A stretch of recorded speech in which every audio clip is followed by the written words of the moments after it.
నమస్తే, welcome to plus TV. Telangana రాష్ట్రంలో by elections హడావిడి అయితే జరుగుతూనే ఉంది. అసలు కాంగ్రెస్ అభ్యర్థి ఎవరు, బీఆర్ఎస్ అభ్యర్థి ఎవరు, అలాగే బీజేపీ బరిలో ఉండబోతుందా లేదా అని చెప్పేసి కొంచెం చర్చ అయితే జరుగుతూ ఉంది. ఇది ఎక్కడో కాదు, మన జూబ్లీ హిల్స్లోనే. జూబ్లీ హిల్స్లో బై ఎలక్షన్లు రాబోతున్న సంగతి అందరికీ తెలిసిందే. అప్పుడే ఎవరి ప్రయత్నంలో వాళ్ళు పైరవులు చేస్తూనే ఉన్నారు. మరి కాంగ్రెస్ టికెట్ ఎవరికి రాబోతా ఉంది అనేదే సంచలనంగా మారబోతూ ఉంది. ఎందుకంటే అధికారంలో ఉన్నారు, వాళ్ళు గెలవకపోతే చాలా పెద్ద దెబ్బనే వ్యతిరేకత ఏర్పడ్డది ప్రభుత్వం మీద అని చెప్పేసి ప్రభుత్వంలో ఉండి కూడా అభ్యర్థిని గెలిపించుకోలేకపోతే వాళ్ళకు చాలా నష్టం జరుగుతుంది. కాబట్టి వాళ్ళ అభ్యర్థి విషయంలో చాలా పకడ్బందీగా ఆలోచిస్తూ ఉన్నారు.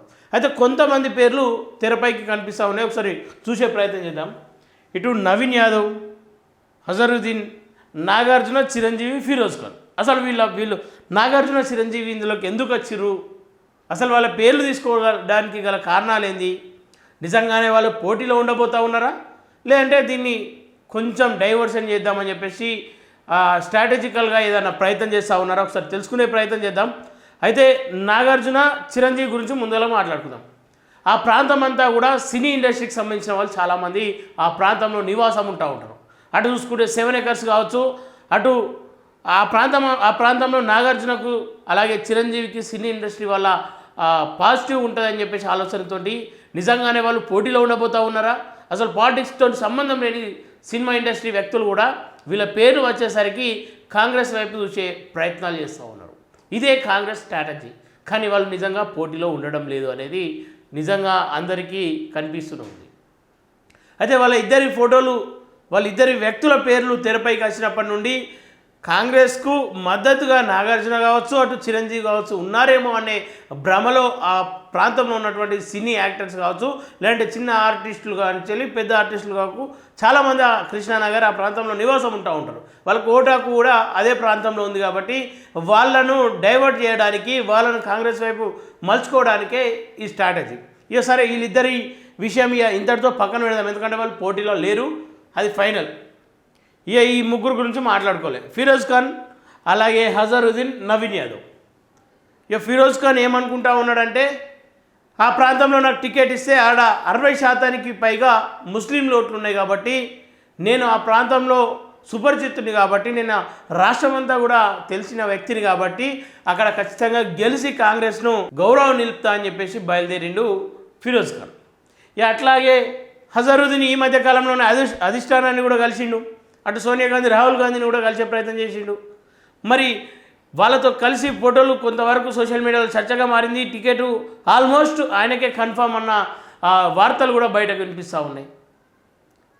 మరి నిజంగానే ఆయనకు టికెట్ కన్ఫామ్ అయితే నవీన్ యాదవ్ పరిస్థితి ఏంది? గతంలో ఎంఐఎం నుండి పోటీ చేసి చాలానే ఓట్లు తీసుకురాగలిగిండు. ఆ ప్రాంతంలో మంచి పట్టున్న వ్యక్తి, చాలామందికి సేవలు అందిస్తున్నటువంటి వ్యక్తి. కానీ ఆయనకు టికెట్ ఇచ్చినట్లయితే ఈ ఇద్దరు ముస్లిం నాయకులు ఆయనకు మద్దతుగా పనిచేయరా?